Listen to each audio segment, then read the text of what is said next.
Bret has ran down America so hard with some really great lines about if you had to give the United States an enemy, you'd stick the hose in this town. Pittsburgh. Just phenomenal stuff.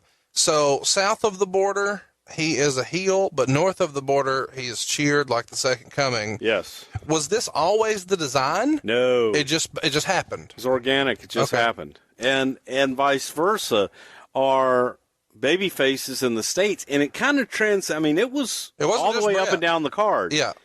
The Americans were heels booed in Canada. Yeah. It was a really interesting dynamic. I mean, you cross an imaginary line. You're in another country, but you step over that line, you're a different person. So let's run through that now.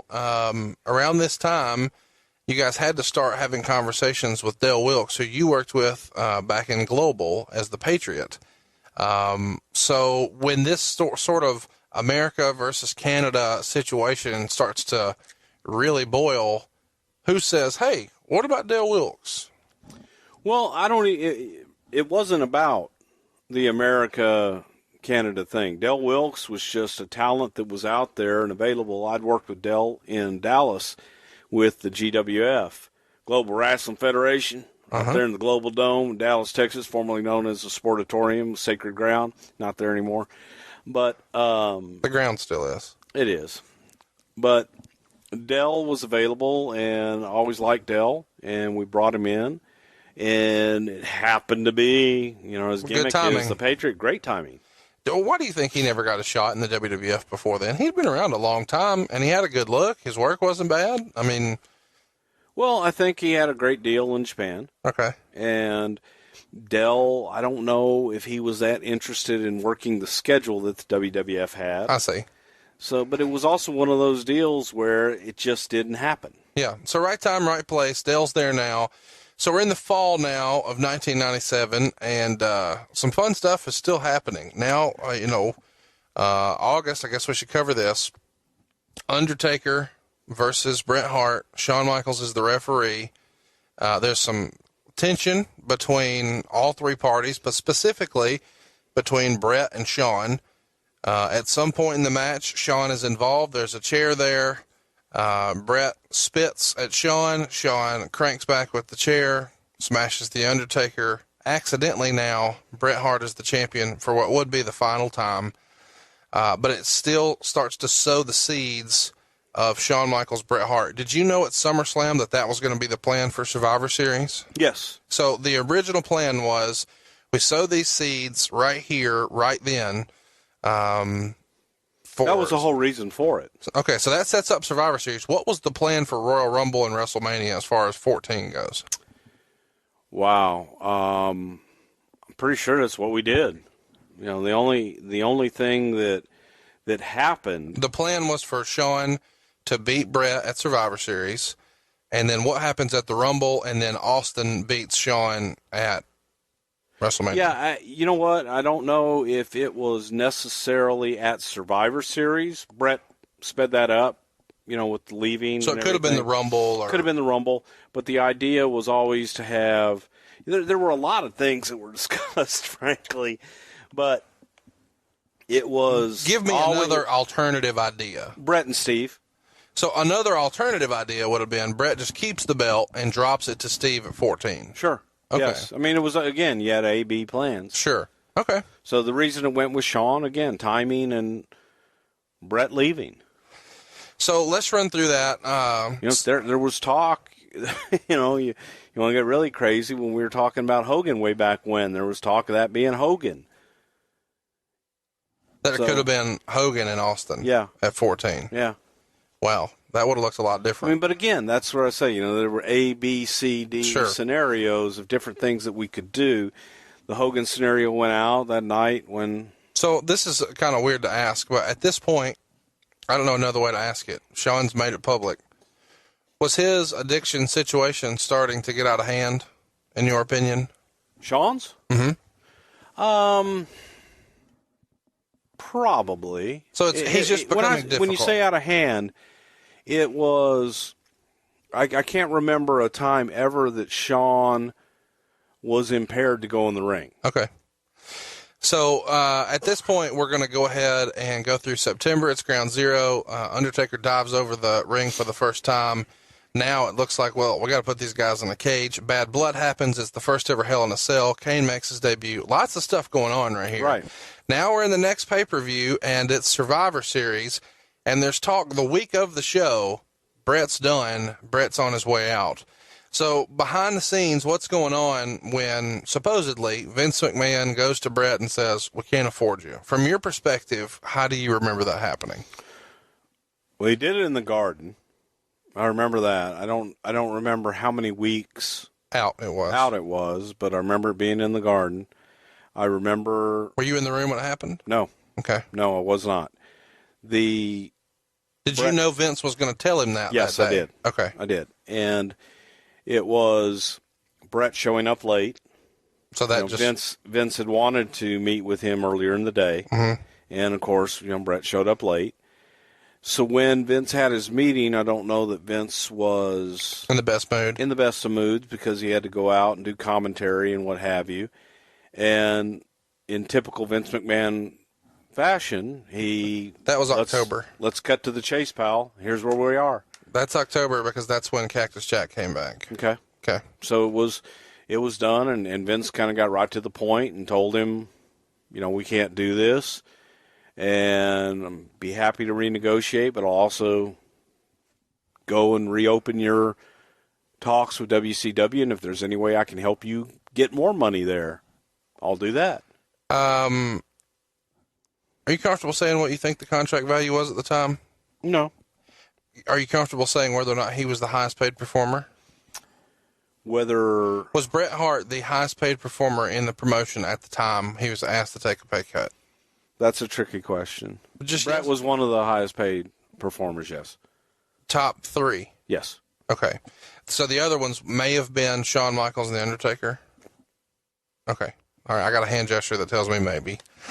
Okay, I didn't know this was sort of keeping kayfabe with Bruce Prichard, but I guess it is. Well, no, those are personal and those are business, I didn't confidential. ask for a specific number. Yeah, you did. Well, I said, are you comfortable with it? Yeah. I said no. I'm going to guess $500,000. Am I in the ballpark? I don't know. Okay, you do know.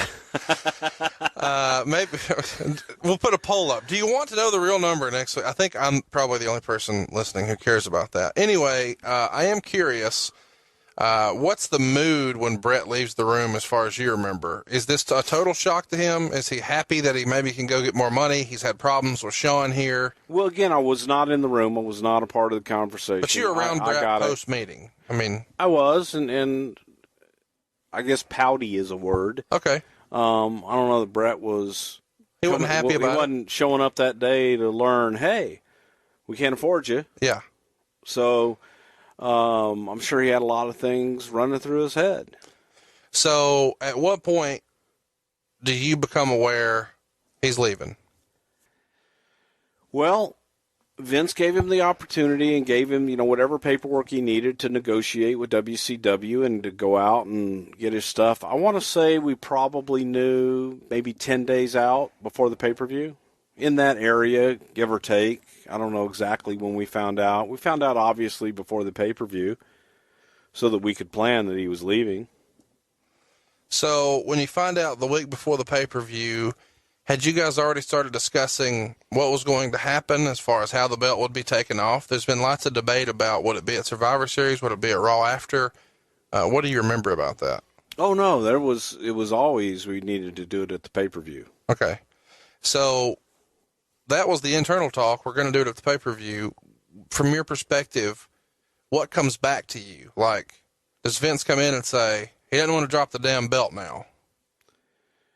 No, Bret was a part of that decision. And Bret was a part of helping us come up with an idea on how to get the belt off of him and what we do. We explain that, when I say we, it was Vince. I was privy to those conversations as a witness.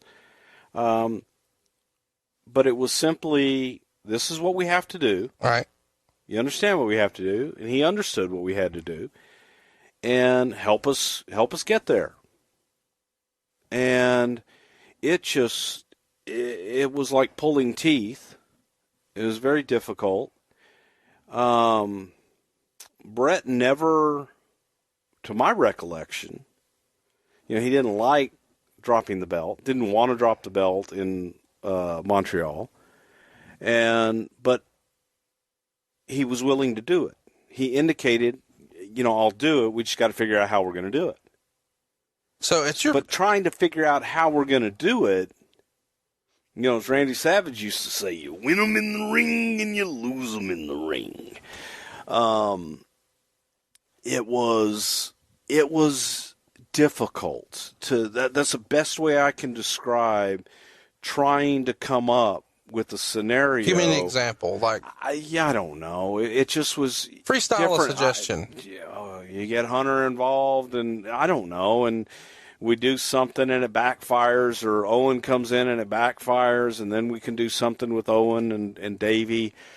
There were, and again, the specifics, I don't know if that was it, but there were specifics. There were different things, and it was thrown back. Okay, Bret, you don't like that. What about this? Give me an idea. Yeah. Or give me something. Sure. Give me something you do like. And we didn't get a lot of feedback, if any. So it was frustrating in that regard that everything that we threw out was, no, I don't want to do that. But we didn't get anything, how about this? So that was a big frustration. Okay, Bruce, let's take a pause right here. We're knee-deep in Montreal. I want to jump back into it. But first, I want to tell everybody where they can style and profile and support the Prichard Show. Where can they get some sweet swag to support our show? ProWrestlingTees.com, man. That's where you go to get all the best wrestling tees. And you know what? We've got a T-shirt for Something to Wrestle with Bruce Prichard. They've got one at ProWrestlingTees.com. It is the very best podcast going right now. It's an underground sensation. It's getting bigger every week, and you can be ahead of the curve. You can say you were one of the guys who were the early adopters. You remembered us when we were cool, and there's nothing cooler than those awesome shirts over at ProWrestlingTees.com. You've got a reflection shirt that shows all of Bruce's characters throughout his career. You've even got one with one of his favorite sayings, which is, just because I love you doesn't mean I like you. You can pick that up, and you can even go ahead and get a semi-formal shirt. It says that you're here to do business, but you like to party. But best of all, you can go ahead and pick up the Something to Wrestle With shirt. If you enjoy the show, man, hit the subscribe button, leave us a review, but then go to ProWrestlingTees.com/Bruce Prichard. Now back to more Something to Wrestle With. The time that it consumed, this one match, as we're going in, and that one match, frankly, was now going to affect everything we were doing. So it was just difficult, and we had, come up. I don't even remember what the hell they'd come up with, frankly, but it was talk to Pat Patterson, come up with something. But then, of course, the Wrestling with Shadows documentary bullshit that they did with Bret wearing a wire in, talking with Vince alone, which was Vince didn't talk to Bret alone through any of that until that one time when he got him. And it was, Vince. So you said bullshit, and then you said he got him. So you still hold a lot of animosity towards that film or the practices that it took to get that recording? I don't think that it was, that's not real ethical to send one guy in with a wire and record him while he's having a private business meeting with someone else. I don't like that. I don't think that's necessarily ethical. We're recording this conversation right now. I do. Okay. I'm well aware of that. I'm just kidding. Okay, so carry me through that, I guess. Supposedly, there's a phone call that happens, and Hunter is the one who suggests, quote-unquote, fucking him. Is that the way you remember it? Or there were a lot of people that suggested it. Okay. Who else suggested it? I suggested it. Jim Cornette suggested it. Hunter suggested it. So it wasn't a revolutionary idea. Lots of people were like, if he don't want to drop the belt, we'll make him drop the belt. Exactly. Been done before. And supposedly, Shawn asked Briscoe to show him some holds in case he had to defend himself. Is that true or false? It's true. Okay. So when would you have known, hey, if he don't want to do it, we're going to do this? What day of the week would that have been? I assume it was week Well, first of all, that conversation never took place. We went in to that match When I say we, everyone with the exception of Sean. So when everybody suggests, let's just fuck him, Vince always says, as far as you know, we got to come up with something else, yes. Okay. We got to come up with another way. So when do you find out that Sean asked Briscoe for some... I didn't find out anything until after the fact. Okay, so let's fast forward. So no, I did not know. You're watching, I assume, is it fair for me to assume you're in Gorilla when this happens? So you're in Gorilla, you're in a headset just like you are right now. No different, there's only one ear. And from what I remember, the Hart Foundation, Owen and Davey, are right behind you, about to run through. They were right in front of me. They're about to run through the curtain to do a schmoz finish, which is what Wrestling with Shadows presented as what the original plan was supposed to be. Right. The bell rings. You're watching the monitor. It's not the finish you remember booking or calling or you're looking for. Correct. Pick it up from there. Well, okay, I'll give you guys... Okay, I'll go back and... I was going to say, I'll give you something that's never been discussed. No, anyway, do it. Because it's personal. Do it. But, no, I'm going to go to your point. When the bell rang, and again, I'm watching the match, but I'm doing other things too. And I'm looking for the spot where Davey Boy Smith and Owen Hart, and I think it was Neidhart. Do a run-in. And we're sitting there, and I hear the bell ring, and I'm like, what the hell? And I'm yelling at the timekeeper, why are you ringing the bell? And I look up on my monitor, and Sean has his leg hooked, and Davey Boy and Owen are standing right in front of me, and Owen's like, what happened? And Bulldog's like, they fucked him. They just fucked Bret. And they screwed him. And like, what do we do? I'm like, I don't know. So they turned to look at you to ask what to do. They were staring at me. Yeah. And I'm like, I don't know. I guess. So they assume you know, and you're not playing dumb. You really are dumb to this idea. I have no clue. Okay. No clue whatsoever. I got it once. It happened.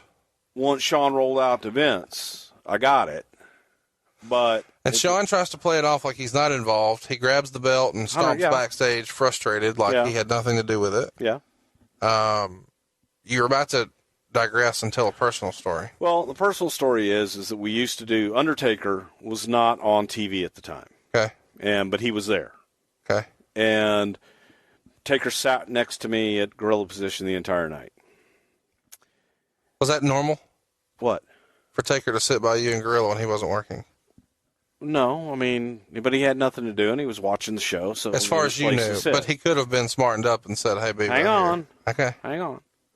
So you just jump into the conclusions. So we're going to do the entrances, and the entrances were we followed both guys live, all the way from the dressing rooms, all the way down the hall, through gorilla, out to the ring. Well, I told Taker, I said, "Hey, man," I said, "we're going to be shooting through here, so you need to go and move for the entrances." So Taker just walked down and went into Vince's office to watch the show. Never came back. So we have the match. Everything happens. I'm done, and I'm sitting there like a sitting duck. I have no clue what's going on. And I get up, and I'm going to go back to Vince's office where all my stuff was and where, we all had our stuff. And as I'm walking back, I see Undertaker standing in the hallway to Vince's office with his arms crossed, kind of looking around. And I'm like, son of a bitch. He knew. Yeah. And now he's guarding Vince's office. Mm-hmm. And I blow by him, and he's looking at me like I got steaming turds hanging out of my mouth. And we don't say anything to each other. Won't know if you're going to say something. Yeah, we don't, I'm mad at him because I think he knows. He's mad at me because he thinks I know, and he thinks I sent him away. So that he wouldn't be there when it happened.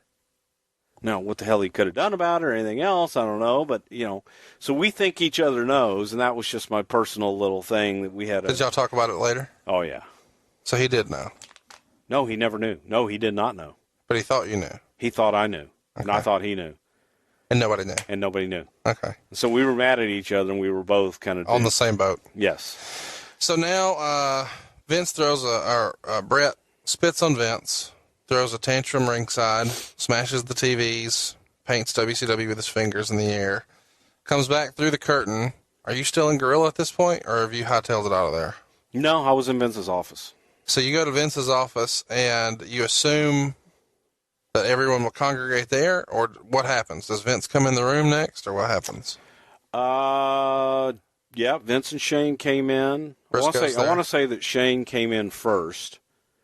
Then Vince came in, then Jerry Briscoe, and then Jerry Briscoe went out and got JR and brought JR in, and that was it.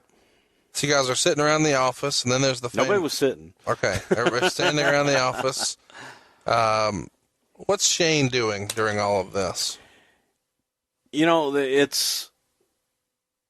I'm sure that everybody who wasn't there probably has this vision of us, you know, sitting around plotting. It was silence. I mean, It was silence. We sat there, we watched the monitor, Bret destroying everything. It's kind of like Mourning a Death a little. Okay, I don't know what that is. Well, no, I'm just saying, like, this is the end. Something traumatic has happened. We know that and it was far from the end, and we all knew that. Yeah. And Jerry Briscoe went to go and, you know, talk to Bret and pretty much go out and face everybody. And I mean, you know, Briscoe came back, and Vince was like, you know, I need to go and I need to face him. I need to face everybody. What did Briscoe say Bret said? Do you recall? Yeah, I don't recall him really saying anything. I don't even know that Jerry spoke to Bret. So Vince then goes into the locker room where Bret is. We made that walk and got spat upon by the Hart family along the way in the hallways. I mean, they literally spit on us. The wrestlers or the family? The family. So, like his wife and... Yeah. It's spitting on you sisters. guys. Yeah. Wow. They weren't happy. So then you walk into the room. At this point, Hunter and Sean are probably out of there. No, they were there. Okay. So, walk into the locker room. What happens? Well, we walked in. On the way there, we were met by Taker. What? And has the director come up yet? Like the company that's filming, has that been a topic of conversation at this point? What director?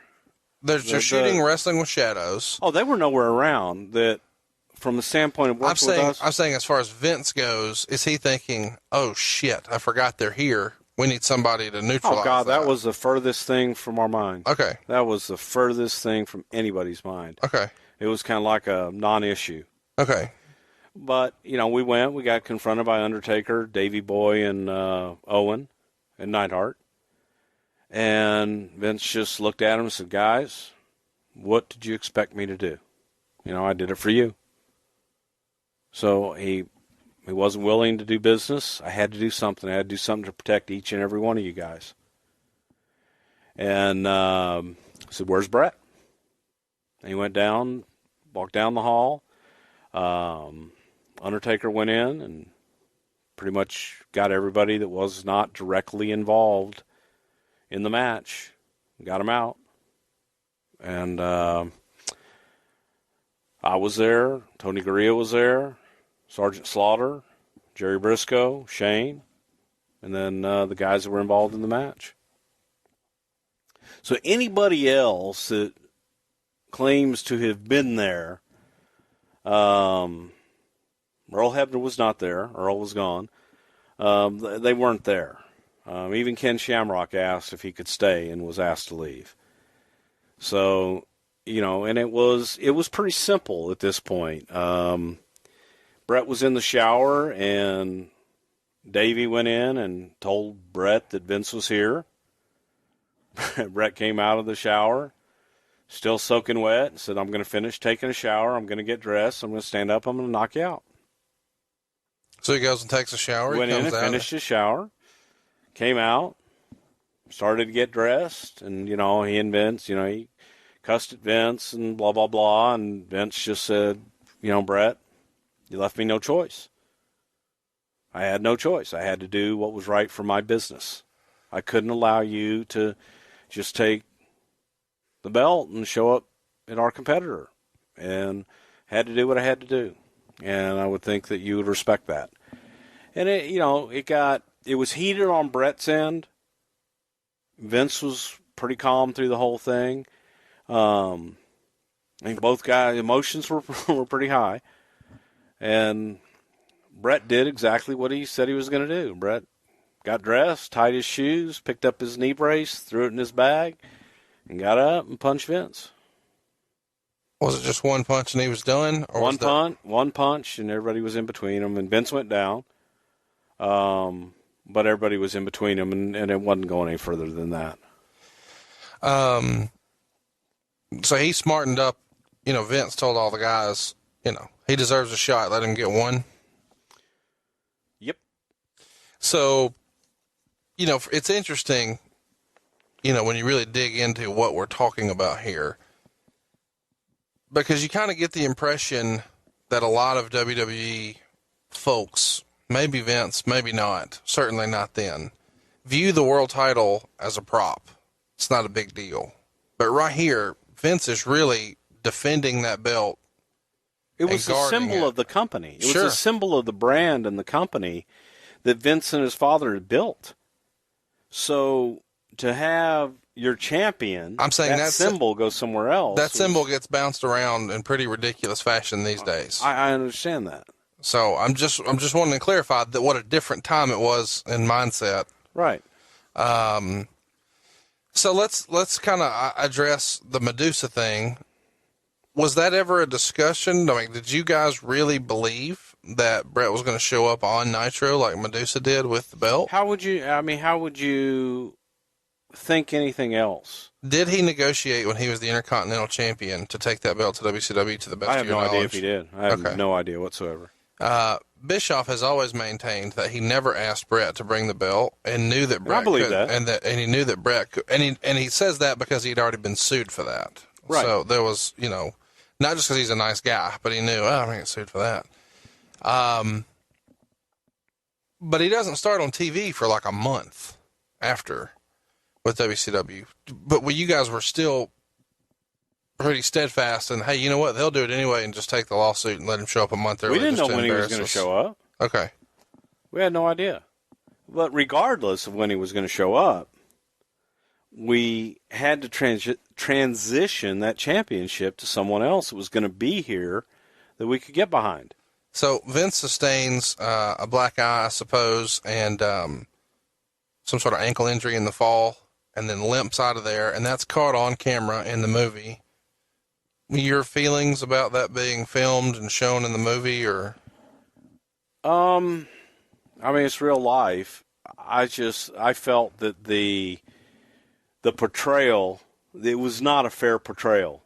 And you can say, if everybody says I'm sucking Vince's dick and I'm towing a company line, I don't work for WWE. I probably will never work for them ever again. You never say never, but the way things are, I'll probably never work for them again. I'm quite happy where I am and what I'm doing right now. And no, I don't tow any company line. I have no reason to tow a company line. But I also do not appreciate and will feed into the rumor and innuendo and bullshit. And that documentary was very one-sided. Yeah. Their timing was great, but it was strictly one-sided. It wasn't a fair portrayal, but that's what documentaries do. If anybody thinks that reality TV is real and documentaries are just showing you all the facts, no, they're in the interest of whoever's doing the documentary. So when this fight is over, you guys go back in Vince's office. What happens next? Everybody just goes back to the hotel like a normal night? We left. So what conversations are you having when you leave the building? You make a phone call to somebody. You're talking about this. You've got to be, your senses are high. Who are you calling? What are you saying? What's the talk? What's the theme? Well, Jerry Briscoe's one of my best friends in the whole wide world, and I had a little chat with Gerald. And he told you that he knew, and that he showed Sean some hooks or something? He told me what he had done the night before, and that they had talked about it the night before. And he went to Sean's hotel room? Or Sean went to, okay. You don't remember that part? I don't know. But, that he knew, and I understood his position. talked to Vince, and, he pretty much said the same thing to me, because I did it for you. I did it for everyone, in my company. So the next day you guys go to Raw, and supposedly a handful of guys don't come or say they're not coming. Mick Foley didn't show up. One guy. That was it. Everybody else showed. Everybody else showed. But maybe they were a little... And then Mick called and apologized and was there the next day. So, when you say everybody, Owen, Anvil, Davey, they're all there? Owen, those guys, no. And Vince asked them not to come. Okay. Told them they didn't have to come. Hawk is there. Everybody that was supposed to be there was there. Okay. So, is anybody walking around with their ass on their shoulders, so to speak, about Vince screwing one of the boys and they're trying to stand up for the boys, or do people get it? Some got it, some didn't. And who didn't get it? There were a lot of guys that didn't get it. I don't know specifically who, but there were guys that didn't get it. We had a meeting with the guys. I think we didn't have a meeting until the next day, because we needed to get business taken care of and move forward. So Raw, you don't have a meeting. I don't think we had the meeting in Raw. I think we had it on Tuesday. Okay. Got everybody together, and Vince explained, "Hey guys." So like in an arena, they're all in the seats chilling, and we had it backstage somewhere. Okay. Where catering or something like that. Okay. I remember the meeting, but I don't remember. What's the gist of the message that Vince pushes out? Same exact message that he always said. I did it for you guys. This is the situation, guys. He left, didn't want to do business on the way out. I did what I had to do. I did it to protect you. I did it so that didn't give our competition another edge over us. I did it so that we would be able to continue to do what we do. He maintains at that time that Shawn didn't know. Who? Vince. They all stuck with that story for a long time, yeah. Okay. But you knew by then that Shawn knew. I did know by then, yes. Okay. Yeah. But there was no. But here's the reason for that. There was no reason to put undue heat on Shawn. Oh no, I totally get it. He had enough of that on his own. Shawn had enough heat on his own.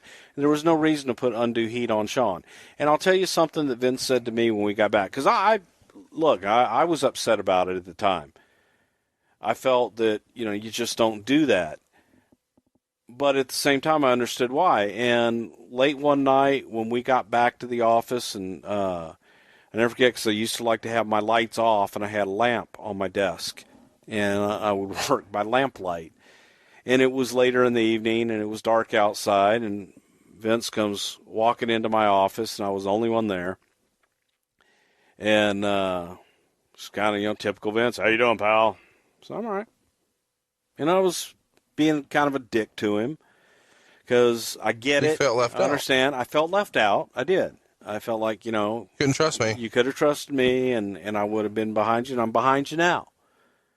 But what he said kind of put it all in perspective for me. And I said to him, I said, you could have told me. And he says, then you would have known, and that would have dumped on you. And I didn't want you to have to lie to anybody. This way you can look anybody in the eye and say, I didn't know, and you weren't a part of it. That was to protect you. It's pretty smart. And I said, well, okay. I said, I said something with Shawn's name. He says, well, I want you to think about this. Who else do you think would have had the balls to go in and do what Shawn Michaels did? That took a lot of balls. Not to just do it in the ring, but to walk back through that curtain and face all those guys in the locker room. Yep. And he did that for you. And he did that for everybody back there. So, when you're mulling all this over, and I understand your emotions, keep that in mind. That's a fair assessment. And, I thought about it, and I was like, you're right. A lot of guys can say, well, I would have done this. I never would have done that. You weren't put in that situation. Right.